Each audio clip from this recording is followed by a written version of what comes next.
TNPSC combined technical service எக்ஸாமில் கேட்குற circuit analysis தான் பார்க்குறோம். ஸோ இப்போ பார்க்குற வந்து தெவினின்ஸ் தியரம் எப்படி சால்வ் பண்ணணும்னு நம்ம பார்க்கணும். ஸோ ஃபஸ்ட்டு ஸ்டெப் வந்து mark the terminals a and b, அப்புறம் connect the load resistance RL. Second வந்து draw the Thevenin's equivalent circuit, அதாவது ஏபி டெர்மினல், இது வி ஓப்பன் வந்து open circuit voltage, RTH VTH சீரீஸை கனெக்ட் பண்ணும். Next disconnect RL and redraw the figure.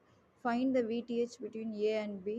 Fourth step வந்து kill all the energy source and obtain the equivalent resistance RTH. இந்த RTHக்கு பேர் தான் லுக் பேக் ரெசிஸ்டன்ஸ் சொல்கிறாங்க. So இந்த RTH VTH ஷார்ட் பண்ணிட்டோம் அப்படின்னா இதில் வர கரண்ட் வந்து short circuit current ISC. So V equal to I into R, அதை பேஸ் பண்ணி இது எழுதியிருக்காங்க. ஸோ இதில் வந்து RTH equal to VTH by ISC. So இந்த தியரம் வந்து எதுக்கு நம்ம அப்ளை பண்ணலான்னா டிரான்ஸ்ஃபார்மர், ஆல்டர்னேட்டர், இண்டக்ஷன் மோட்டர்.